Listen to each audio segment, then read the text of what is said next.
Hello guys, welcome to my YouTube channel. तो आज हम बात करेंगे उन डेली लाइफ में यूज़ होने वाले हिंदी वर्ड्स की जो डेली लाइफ में हम सारा दिन बोलते हैं। और अगर हम इंग्लिश सीखना चाहते हैं तो हमें उनकी इंग्लिश वोकेबलरी भी पता होनी चाहिए या उनकी इंग्लिश ट्रांसलेशन भी पता होनी चाहिए। तो आइए शुरू करते हैं। सबसे पहले है स्वीकार करना। स्वीकार करना को हम इंग्लिश में कहते हैं acknowledge. Please acknowledge my email. कृपया मेरा ईमेल स्वीकार करें। स्वीकार करना की इंग्लिश हो गई एक्नॉलेज।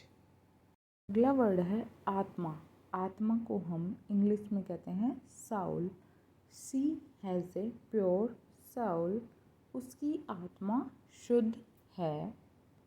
अगला वर्ड है उत्सुक या उतावला। ये वर्ड भी हम डेली लाइफ में बहुत ज़्यादा बोलते हैं, तो इसको हम इंग्लिश में कहते हैं eager. Akash was eager to meet his parents after so long.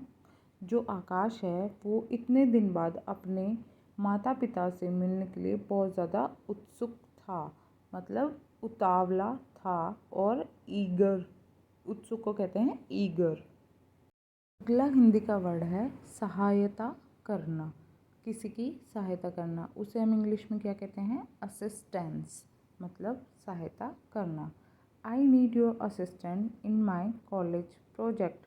मुझे अपने कॉलेज प्रोजेक्ट में तुम्हारी सहायता चाहिए, यानी कि असिस्टेंस चाहिए। अगला हिंदी का वर्ड है भगत। भगत को हम इंग्लिश में कहते हैं devout. Meera is a devout of lord Krishna. Meera भगवान कृष्णा की भगत है। अगला हिंदी का वर्ड है बेचैनी। बेचैनी को हम इंग्लिश में कहते हैं anxiety. I feel anxiety while travelling in airplane. मुझे विमान में यात्रा करते समय बेचैनी होती है, यानी कि एग्जाइटी होती है। अगला वर्ड है शर्मिंदा। शर्मिंदा होना को हम इंग्लिश में कहते हैं एम्बेरसमेंट या embarrassed. Never feel embarrassed to do something which is right. कभी भी सही काम करते समय शर्मिंदा नहीं होना चाहिए, यानी कि एम्बेरस नहीं होना चाहिए। सांस। सांस को हम बोलते हैं इंग्लिश में breath. He was heavily breathing after jogging. Jogging करने के बाद वो लंबी सांसें ले रहा था। सांस का इंग्लिश वर्ड होता है ब्रीथ। अगला वर्ड है ले आओ। ले आओ को हम इंग्लिश में कहते हैं bring. Can you please bring some cookies for me. क्या तुम मेरे लिए बिस्किट्स ले आओगे। अगला वर्ड है बचपन। बचपन को हम इंग्लिश में कहते हैं चाइल्डहुड।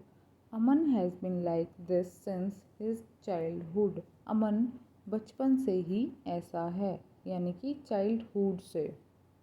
अगला वर्ड है ठंडा। ठंडा को हम इंग्लिश में कहते हैं cold. A cold bridge was blowing hard outside. बाहर बहुत ठंडी हवाएं चल रही हैं। अगला हिंदी का वर्ड है गरम। गरम को हम इंग्लिश में कहते हैं hot. The vessel was too hot to hold. बर्तन बहुत गर्म था, यानी कि हॉट था। अगला वर्ड है आरामदायक। आरामदायक को हम इंग्लिश में कहते हैं comfortable. I felt comfortable by wearing these clothes. ये कपड़े पहनने में बहुत आरामदायक हैं, मतलब बहुत ज़्यादा कंफर्टेबल हैं। अगला वर्ड है निर्भर। निर्भर को हम इंग्लिश में कहते हैं dependent. After a certain age we should not be dependent on our parents. एक उम्र के बाद हमें अपने माता पिता पर निर्भर नहीं रहना चाहिए। अगला वर्ड है ख्वाब। ख्वाब को हम इंग्लिश में कहते हैं dream. It was my dream to become a pilot. Pilot बनना मेरा ख्वाब था। अगला हिंदी का वर्ड है आश्चर्य। आश्चर्य को हम इंग्लिश में कहते हैं wonder. I wonder how he cleared all his exams.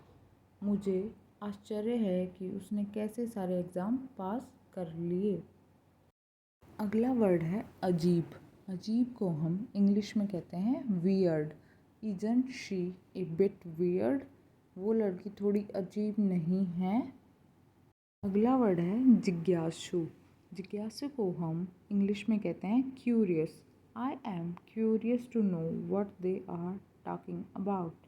मुझे ये जानने की जिज्ञासा है कि वो किस बारे में बात कर रहे हैं। अगला वर्ड है समझाना। समझाना को इंग्लिश में हम कहते हैं एक्सप्लेन। किसी चीज़ को एक्सप्लेन करना। Can you please explain this question again? क्या तुम ये दोबारा समझा सकते हो? लिफाफा। लिफाफा को हम इंग्लिश में कहते हैं envelope. He pull letters from the envelope. उसने सारे पत्र लिफाफे में से निकाल लिए। अगला वर्ड है प्रतियोगिता। प्रतियोगिता को हम इंग्लिश में कहते हैं competition. She always takes part in art competitions. वो लड़की हर एक आर्ट प्रतियोगिता में भाग लेती है। प्रतियोगिता यानी कंपटीशन। अगला वर्ड है धीरज या सब्र। इसको हम इंग्लिश में कहते हैं patience. Have patience to achieve your dreams. अपना ख्वाब पूरा करने के लिए धीरज रखना चाहिए। पेशेंस हमारी लाइफ में सबसे ज़्यादा ज़रूरी होता है। अगर हमें आगे सक्सेस होना है तो हमारे अंदर पेशेंस होना चाहिए। हमें कोई भी चीज़ 5 मिनट में नहीं मिल सकती, उसके लिए हमें बहुत ज़्यादा पेशेंस रखना पड़ता है। अगला वर्ड है टटोलना। टटोलना को हम इंग्लिश में कहते हैं fumble. He was fumbling while speaking English. वो इंग्लिश बोलते समय टटोल रहा था, यानी कि अटक रहा था। आज की वीडियो में बस इतना ही। अगर आपको ये वीडियो अच्छी लगी तो प्लीज़ मेरा चैनल सब्सक्राइब करें, क्योंकि अगर आप सब्सक्राइब करेंगे तो मुझे और वीडियोस बनाने का मोटिवेशन मिलेगा। Thank you for watching this video.